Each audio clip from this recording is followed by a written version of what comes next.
Hello friends, હર્ષુસ કિચનમાં આપ સર્વનું સ્વાગત છે।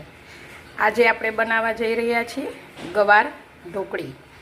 તો બનાવવાની શરૂઆત કરીએ। પહેલાં આપણે ગવાર એટલે કે ઢોકળીનો પહેલાં લોટ બાંધી લેશું।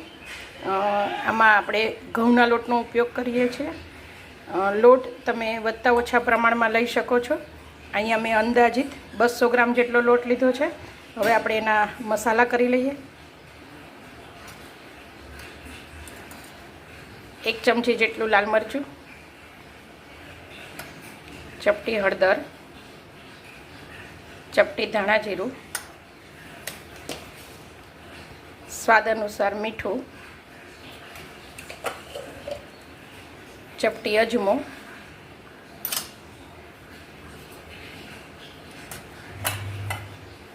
1 ચમચી જેટલું તેલ।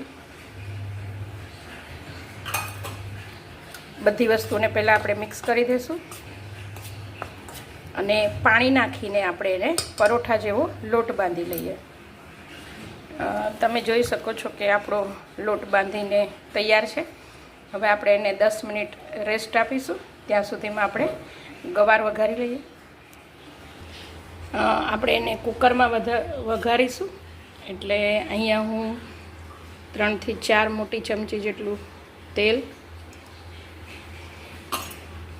તેલને ગરમ થવા દઈએ।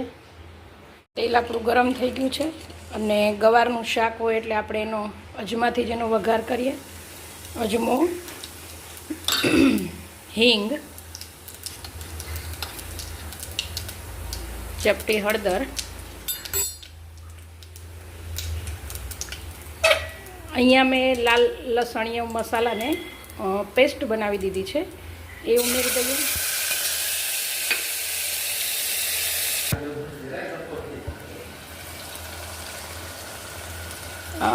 આ જે લાલ લસણીઓ જે છે એની અંદર મેં લાલ મરચું, લસણ અને જીરું નાખીને પાણી નાખીને એની પેસ્ટ બનાવેલી છે। થોડું મીઠું નાખી દઉં। લસણિયાને 2 મિનિટ માટે આપણે શેકી લઈશું। આ મેં ગવારને છોલીને કટકા કરીને રાખેલા છે, એ અંદાજિત 150 ગ્રામ જેટલા છે, એ ઉમેરી દઈએ। હવે એના મસાલા કરી દઈએ। 1 ચમચી જેટલું ધાણા જીરું, લાલ મરચું, હળદર। હું અહીંયા લીંબુના રસનો ઉપયોગ કરું છું, તમે લીંબુની જગ્યાએ કોકમ અથવા તો આંબલીનો પણ ઉપયોગ કરી શકો। થોડું મીઠું। તમે જોઈ શકો છો કે એકદમ સરસ મસાલો થઈ ગયો છે। હવે આપણે એની અંદર 2 ગ્લાસ જેટલું પાણી નાખીશું। હું આની અંદર થોડો ગોળ નાખું છું, તમે ગોળ ન નાખો તો પણ ચાલે।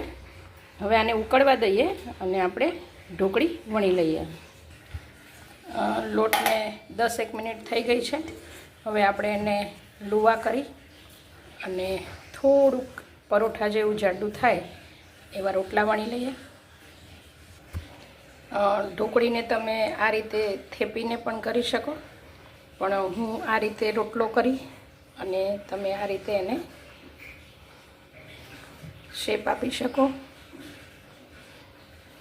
આપણે દાળ ઢોકળીની ઢોકળી કરીએ અને ચોરસ કટકા કરીએ તો પણ ચાલે।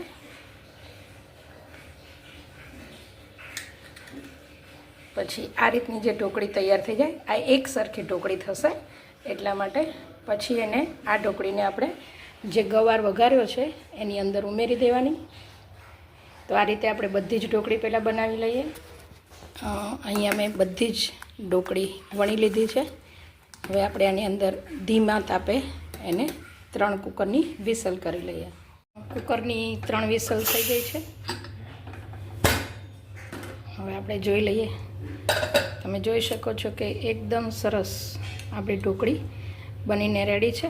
સર્વિંગ બાઉલમાં લઈ લઈએ। આપણી ઢોકળીની ઉપર થોડા ધાણા, આને આપણે રોટલી, પરાઠા કે પાપડ અથવા તો ને એકલું પણ ખાઈ શકાય. અને આની અંદર સિંગ તેલ નાખીને ખાઈએ તો એકદમ ટેસ્ટી લાગે છે. તો જો તમને મારી રેસીપી સારી લાગી હોય તો શેર કરવાનું, લાઈક કરવાનું, સબસ્ક્રાઈબ કરવાનું અને નવા વ્યૂઝર માટે સબસ્ક્રાઈબની સાથે સાથે કોમેન્ટ પણ કરશો તો મને ગમશે. મળીએ આવા જ નવા કાઠિયાવાડી નવા વિડીયો સાથે. Thank you.